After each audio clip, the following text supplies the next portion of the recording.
Hello friends, once again welcome back to own YouTube channel learning need. चलिए start करेंगे। ये हमारी English की क्लास को हम आज कंटिन्यू करते हैं। क्लासेस आपकी सारी कंटिन्यू अब होंगी क्योंकि जो व्यस्तता थी वो अब कहीं ना कहीं ख़त्म हो चुकी है। तो चलिए शुरू करते हैं आज की क्लास।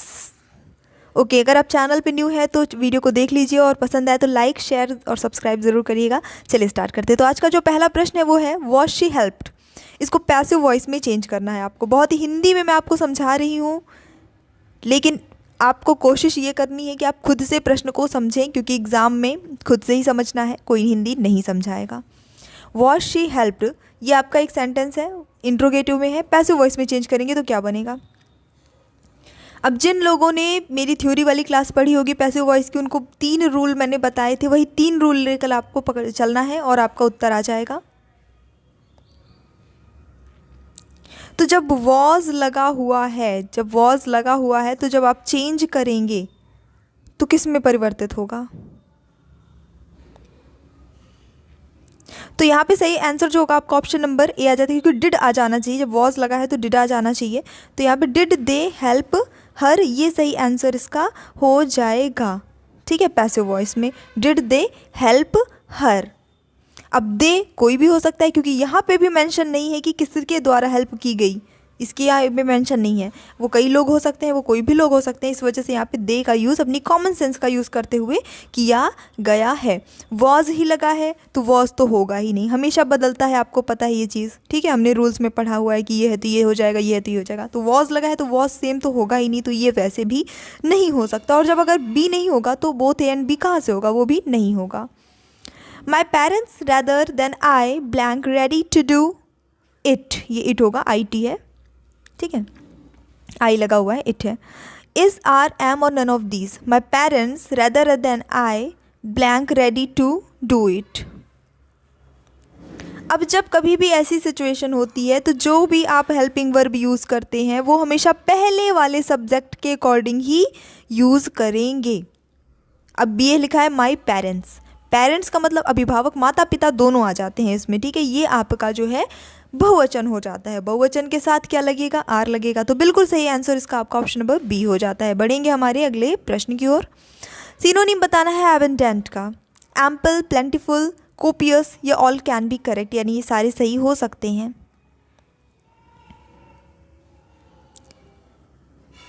तो देखिए, इसका मतलब होता है प्रचुर मात्रा। अबंडेंट का मतलब होता है प्रचुर मात्रा में कोई चीज़ पर्याप्त मात्रा में हो, तो इसकी सारे ही सही हैं। एम्पल भी कह सकते हैं आप, प्लेंटीफुल कह सकते हैं, कॉपियस भी कह सकते हैं। ये तीनों प्रयोग किए जा सकते हैं। वोकैब आपको अपना स्ट्रॉन्ग करना है और उसके लिए किसी पे निर्भर नहीं रहना है, वो आप खुद से भी स्ट्रॉन्ग करते रहना है। Which one is not a synonym of abode. Abode का इसमें से कौन समानार्थी नहीं है। रेसिडेंस, हैबिनेशन, ड्वेलिंग प्लेस और मैनर। देखिए, अबाउट का मतलब क्या होता है, कह सकते हैं आप जो हमारा निवास स्थान होता है वो होता है इसका अर्थ। तो हमें जब अगर अर्थ पता चल जाता है तो हमें समानार्थी भी पता चल जाएगा। और इसमें क्या पूछा है कि नहीं है, जो समानार्थी नहीं है। तो मैनर यानी कि जो तौर तरीके होते हैं हमारे, ठीक है, वो चीज़ जो है इसका कोई दूर दूर तक कोई कनेक्शन नहीं है, ये इसका सिनोनिम नहीं है। अगला प्रश्न देखेंगे। I can take as much milk as you, ये किस तरह का सेंटेंस है। कंपाउंड है, कॉम्प्लेक्स है, सिंपल है, या फिर none of these. Compound, complex, simple, none of these. तो बेसिकली जो 3 टाइप के आपके सेंटेंस माने जाते हैं ऊपरी तौर पे, ठीक है, compound, simple, compound and complex. Compound की जो पहचान होती है वो मैंने आपको बताया है कि 2 इंडिपेंडेंट सेंटेंस होते हैं, आपस में जुड़े होते हैं, एंड है और है, इस तरह कुछ भी ऐसा ही लगा के। कॉम्प्लेक्स का क्या है कि इसमें जो है एक आपका प्रिंसिपल क्लॉज होता है, एक आपका सबऑर्डिनेट क्लॉज होता है। ठीक है, यहाँ पे आई कैन टेक, हम मतलब मैं उतना मिल्क पी सकता हूँ जितना तुम पी सकते हो। तो कहीं पे मैं इतना मिल्क पी सकता हूँ वो ठीक है, लेकिन कितना पी सकता हूँ ये तो कहीं मेंशन नहीं है। ये मेंशन करने के लिए हमें दूसरे सेंटेंस का, दूसरे जो हमारा क्लॉज है उसका भी प्रयोग करना पड़ेगा। यानी निर्भरता समझ में आ रही है, अकेले अकेले नहीं यूज कर सकते। वैसे मैं बोलूँ मैं इतना पढ़ सकती हूँ, अब ये सेंटेंस तो अधूरा है ना, कितना पढ़ सकती हूँ वो तो बताओ।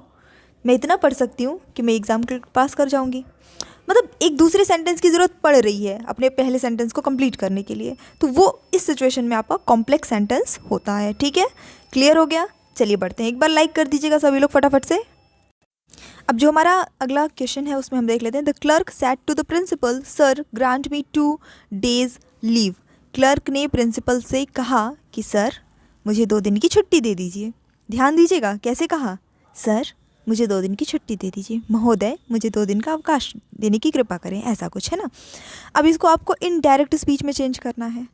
The clerk requested the principal respectfully to grant him 2 days leave.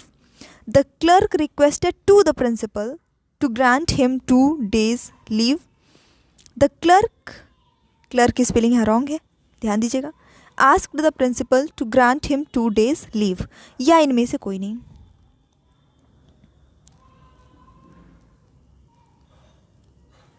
चलिए देख लेंगे इसमें जो सही आंसर आपका हो जाएगा वो कौन सा होगा। तो इसका सही आंसर आपका ऑप्शन नंबर ए ही होगा। The clerk requested the principal, पहली बात तो यहाँ रिक्वेस्ट की जा रही है, छुट्टी मांगी जा रही है मतलब रिक्वेस्ट की जा रही है, तो रिक्वेस्टेड आज आगे आप ये एक आपका ऐड हो गया। उसके बाद रिस्पेक्ट देते हुए, सर है ना, बोलते हुए रिस्पेक्टफुली मांग रहा है छुट्टी, तो ये भी आपका ऐड हो गया इसमें।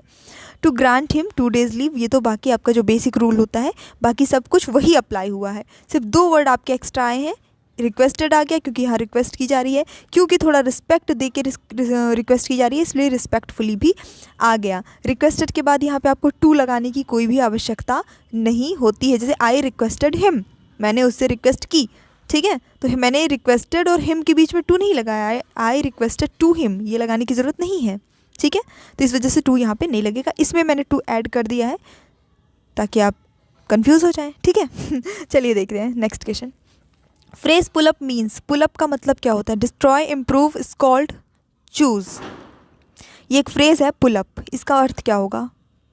डिस्ट्रॉय यानी कि किसी चीज़ को तहस नहस कर डालना, बिगाड़ डालना।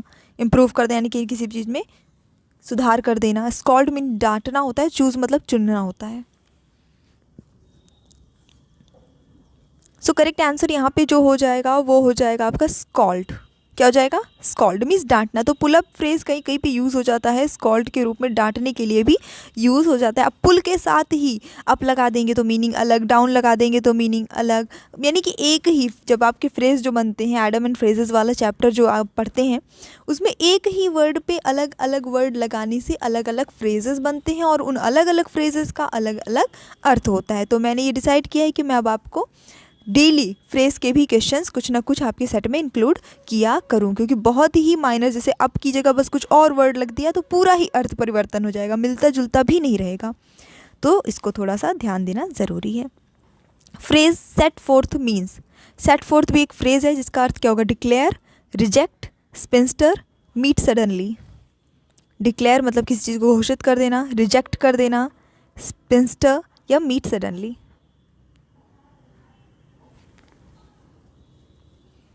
सो यहाँ पे जो इसका आंसर होगा वो डिक्लेयर हो जाता है। किसी चीज़ को डिक्लेयर करना सेट फोर्थ कहलाता है, घोषित कर देना, ठीक है। डिटेल से बता देना, किसी चीज़ के बारे में एक्सप्लेनेशन दे देना, ये कह सकते हैं आप। Few leaders are honest blank. यहाँ पे आपको क्वेश्चन टैग ऐड करना है। Do they, are they, will they, is him.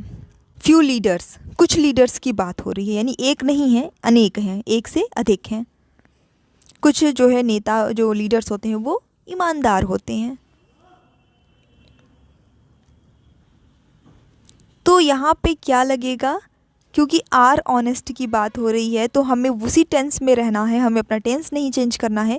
Are they use हो जाएगा। Few leaders are honest, are they, ठीक है। ये क्वेश्चन के फॉर्म में पूछा जा रहा है, क्वेश्चन मार्क यहाँ पे देखिए लगा हुआ है, तो ये हमारा क्वेश्चन टैग हो जाता है। इस क्वेश्चन के लिए बढ़ेंगे हमारे नेक्स्ट पे।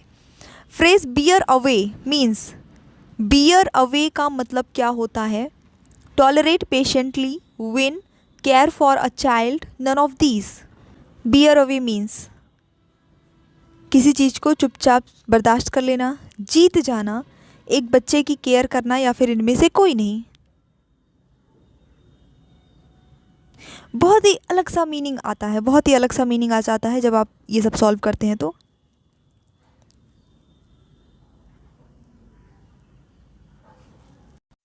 तो किसी चीज़ को धैर्यपूर्वक बर्दाश्त करना, ठीक है, वो कहलाता है बियर अवे, सहन करना जिसे हम कह सकते हैं। तो ये इसका सही आंसर क्या हो गया आपका, टॉलरेट पेशेंटली। ठीक है, ये करेक्ट आंसर हो जाएगा। Move to the next, the date after tomorrow.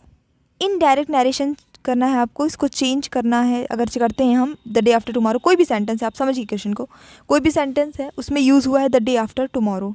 The day after tomorrow मतलब आने वाला जो परसों होता है, जैसे कल टुमारो हो गया, परसों जो आएगा वो होता है द डे आफ्टर टुमारो, यानी कल के बाद वाला दिन।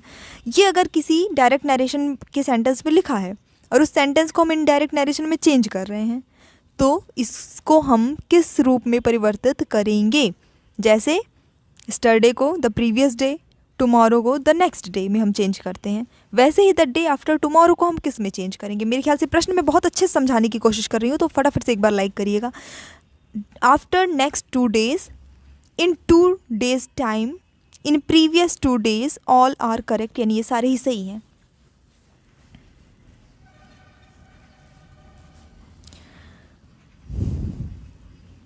चलिए देख लेते हैं इसका जो सही आंसर होगा वो क्या हो जाता है। इन 2 days टाइम यहाँ पे सही आंसर हो जाता है। आफ्टर नेक्स्ट 2 days भले ही आपको देखने में अच्छा लग रहा हो, लेकिन प्रयोग जो है हम करते हैं इन 2 days टाइम, यानी कि 2 दिन में। तो 2 दिन में मतलब परसों कोई भी चीज़, ऐसे हम प्रयुक्त करते हैं इनडायरेक्ट नरेशन में। याद कर लीजिए इसको, इसीलिए इस प्रश्न को यहाँ पे इंक्लूड किया है, क्योंकि सिंपल वाले तो आपको हर जगह मिल जाते हैं। क्या आएगा यहाँ बताना है। I don't know how blank salary he gets, how much salary he gets, how many salary he gets, how few salary he gets, और none of these, इनमें से कोई नहीं, यानी कि ज़रूरत नहीं है। I don't know how salary he gets, ये सही हो जाएगा।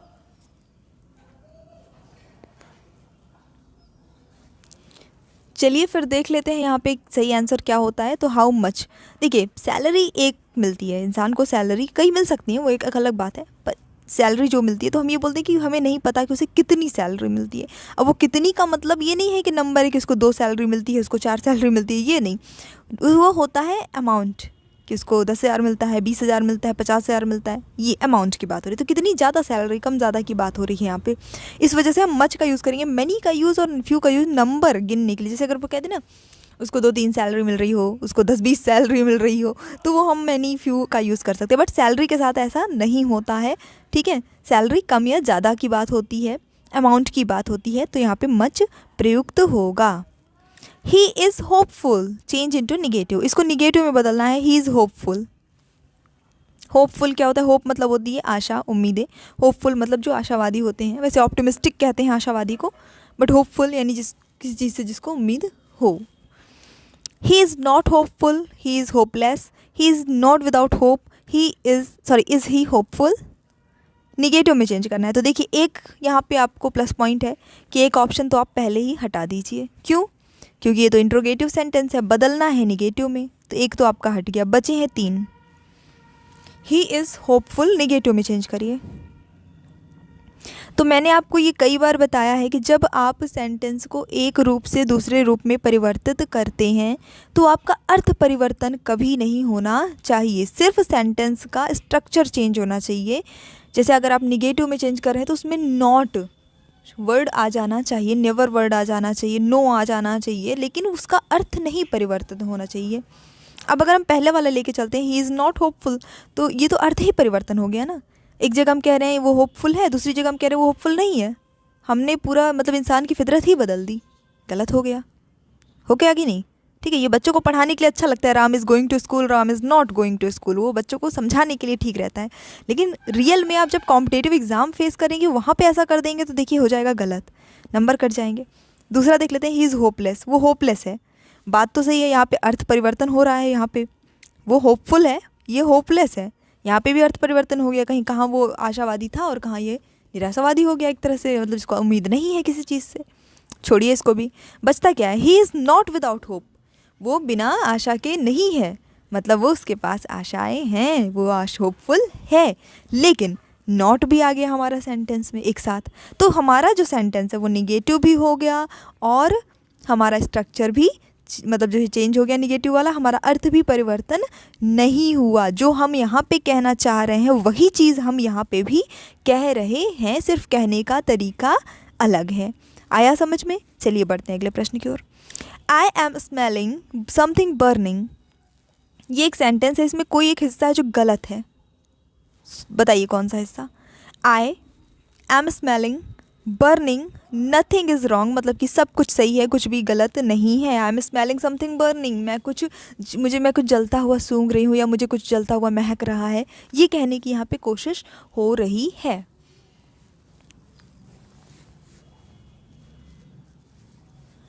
तो जब कभी भी हम ऐसे सेंस की बात करते हैं, जब सेंस की बात हो रही है, स्मेल की बात हो रही है, टेस्ट की बात हो रही है ना, तो भले ही वो चीज़ वर्तमान में हो रही हो, पर हम कंटिन्यूअस टेंस का यूज़ नहीं करते हैं, हम यूज़ करते हैं सिंपल प्रेजेंट टेंस का ही, हमेशा ध्यान रखिएगा। तो एम स्पेलिंग जो है वो इसमें गलत है। आई स्मेल समथिंग बर्निंग, ये सही होगा। भले ही वो वर्तमान की बात है कि मुझे कुछ महक रहा है, मैं कुछ जलता हुआ मुझे महक रहा है, जलता हुआ मैं सूंघ रही हूँ, भले ही हिंदी में हम रहा है, रही है, रहे हैं यूज़ कर रहे हैं, पर इंग्लिश में स्मेल की बात हो रही है तो हम सिर्फ स्मेल ही लगाएंगे, हम कंटिन्यूअस टेंस में नहीं जाएंगे। अगर टेस्ट की बात हो रही है, जैसे ये संतरे बहुत मीठे लग रहे हैं, बहुत मीठे हैं टेस्ट में, खाने में, है ना।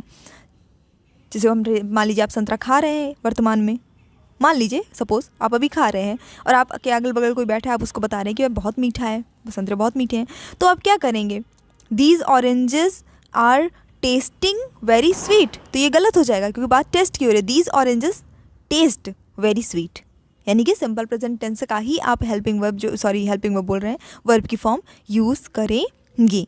मेरे ख्याल से ये चीज़ क्लियर हो गई होगी। सुनना, सूंघना, चखना, इन सब के लिए ध्यान रखिएगा। The correct feminine of RAM is what, Sita. इसका, राम का जो है सही आपको स्त्रीलिंग शब्द बताना है, सीता टो यू फिले। ये शायद मैंने कभी कराया हुआ है, बहुत पहले, ये अभी का तो नहीं है, ये बहुत पहले मैंने एक बार ज़रूर कराया हुआ है, अच्छे से याद है मुझे। Very good. चलिए, सीता नहीं होगा, सीता कब होता, अगर ये आर कैपिटल होता, अगर ये आर क्या, इसीलिए देखिए इसको स्पेशली लिखा गया है, ठीक है। अगर ये आर कैपिटल होता तब ये एक प्रॉपर नाउन हो जाता, यानी ये भगवान राम की बात हो जाती है, किसी की बात हो जाती जो जिसका नाम हो राम, ठीक है। बट क्योंकि ये स्मॉल में ही लिखा है तो ये एक कॉमन नाउन हो गया। इसका अर्थ होता है भेड़ा, जो भेड़ होती हैं उनका जो मैस्कुलिन जेंडर होता है वो। तो इसका सही आंसर आपका ऑप्शन नंबर सी हो जाएगा, जिसका अर्थ होता है भेड़। ठीक है, क्लासेस हमारी कंटिन्यू होंगी, इसके लिए आप बेफिक्र रहिए। पसंद आया तो लाइक करिए, शेयर करिए, चैनल पे न्यू है तो सब्सक्राइब भी करिएगा। और thanks for watching, keep studying and bye bye.